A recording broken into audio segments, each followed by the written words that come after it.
What's up, college football fans? Sonoy Valente here once again with the Mean Green Show. Today, joined by Stephen Hamner over there from QB Spotlight. Stephen, how have you been? How's the summer been? Man, all is good, dude. We're excited for football rolling up. Glad we could jump on and talk some quarterbacks and talk some football. So we're excited for football, and we're excited for cooler weather here in Texas. Hopefully sooner than later.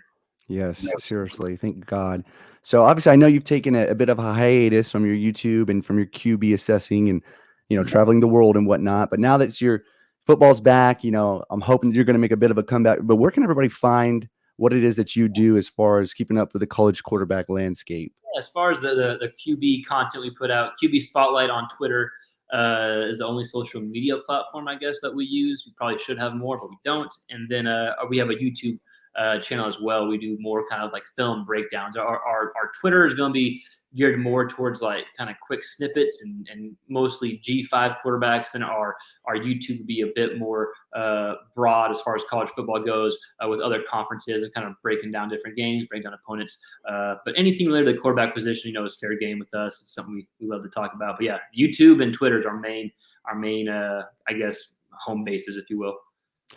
Well, Steven's way too humble to admit it, but you should definitely check out his stuff because there's Joel Klatt and then there's Stephen Hamner. Okay, when it comes to quarterback, just gurus and knowing what's going on, and if you want, I'll leave it at that. I won't divulge names and stuff because Stephen would make me not put this out. But Stephen's definitely the guy that you want to be following if you like to keep up with college football QBs.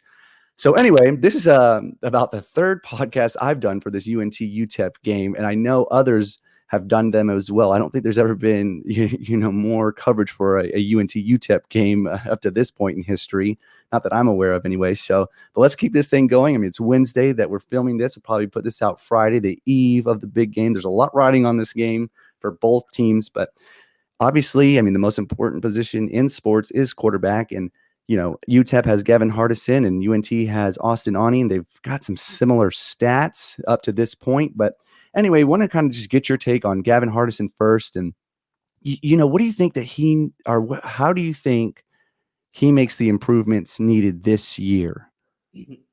Yeah, so I guess he's in his third year starting, including the COVID season, right? So plenty of game experience. I think by now he knows what he struggles with, right? Sometimes it takes quarterbacks a season or so to really figure out what you struggle with. So I think he knows what he struggles with. And so, he's probably been working the whole offseason on taking care of the football and being more accurate with his throws, right? Maybe limiting some of those downfield throws because he has such a strong arm. So it's easy to fall in love with like low percentage throws. So maybe like aiming for some more high completion type throws, high completion percentage throws, and then taking care of the football. It really comes back to those two things: take care of the football and have a little more kind of friendlier completed type throws, and that could be from the from the play calling, or it could be just from him himself. But I think it goes down to take easy throws, take care of the football. So, I mean, you kind of already did it, but I mean, if you can expand a little bit more, but what would you like to see out of Gavin's game coming out in week 0? Yeah, coming out against UNT, I think you have film from the previous years of each team, but at the end of the day, you truly don't know what to expect, right? You have an idea, but something totally different could happen, when you get in between the lines. So if I'm him, I am, getting together with my OC. I'm telling him what plays I feel comfortable with. By now, they should already have a good understanding. They probably have the first 15 plays scripted that they're going to do. And I really wouldn't take that many deep shots early on. I could be completely wrong, but I would just look for those just out throws or slant throws a running back. Get you some solid completions. Get you some completions without any kind of dangerous throws.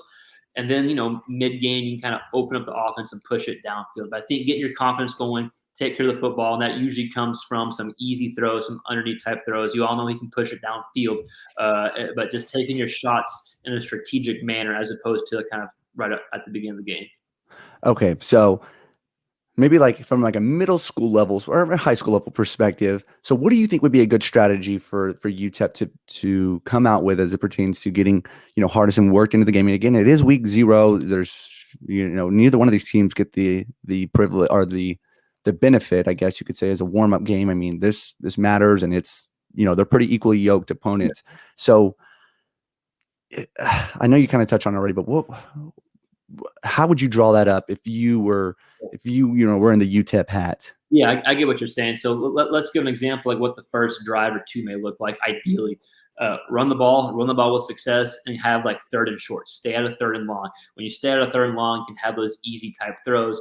Ideally, you have some success the first few drives, and then maybe drive 3 or so whenever UNT start to creep up because you haven't taken any deep shots. They forget about how strong his arm is. Maybe that's when you kind of let it rip a little bit. But still, I would still want a safe throw. Like if I let it rip, I'm throwing a go ball, or either my receiver gets it or no one else gets it, at least early on the game, and then you can do a little more riskier throws down the road. But I'm getting the run game going. Ideally, I'm having third and shorts. Ideally, I'm staying away from those third and longs that can be dangerous. One last thing before we go over to Aune. So I'm not sure if you know this, but Jake Cowing, he was the lead receiver at UTEP. He hit the transfer portal, found a new place in Arizona. And I mean, he had, I think, 175 yards against North Texas last year. And that was the major bulk of, Gavin's stat against North Texas. But how much stock do you put into Gavin losing his, security blanket, his playmaker? I mean, just, the kind of what Jalen Darden was for us 2 years, as for North Texas 2 years ago. But you putting a whole heck of a lot of stock into that, or not really too much?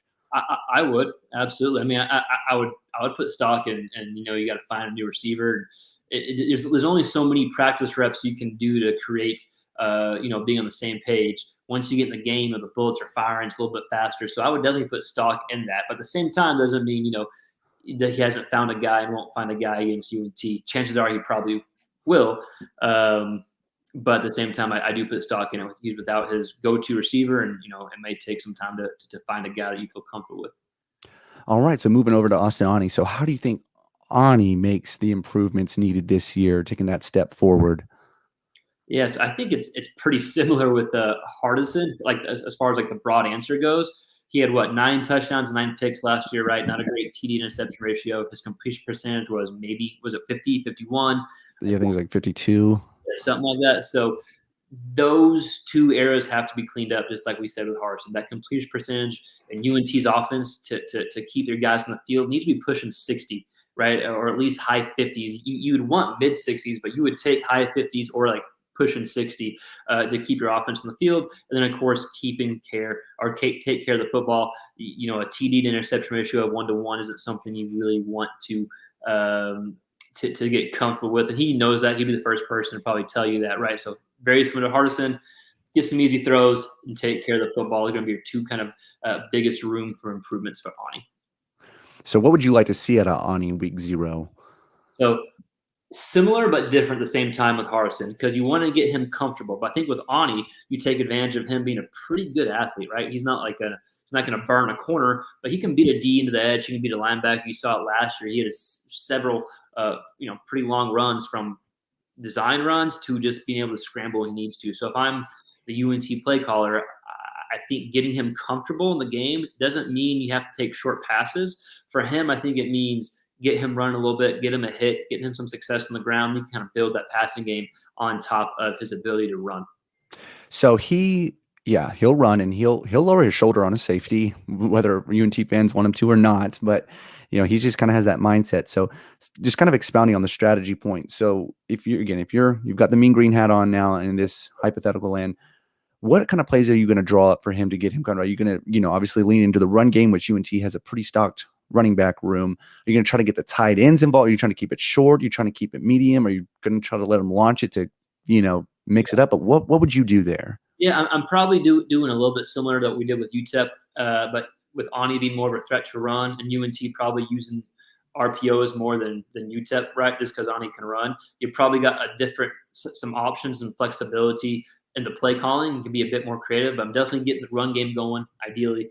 And then with Aune, just like Hardison, I'm not pushing the ball downfield early unless it's a safe downfield throw, like a go route where only your receivers catching it. And that would just be to open up to underneath routes. But yeah, get the run game going, get some easy kind of pop passes, get your tight end kind of out the flats or some type of RPO scheme, and just get Aune comfortable. That's the number one thing. If Aune can get comfortable, he can get in a groove. I mean, you saw at times last year him play pretty well, right? So you just have to find that ability to get him in a groove and then kind of sit in consistency, if you will.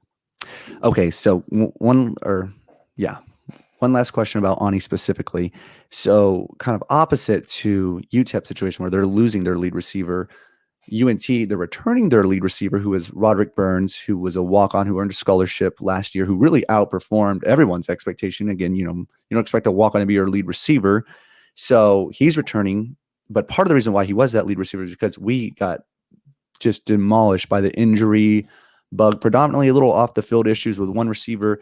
So just the wide receiver room was pretty desolated.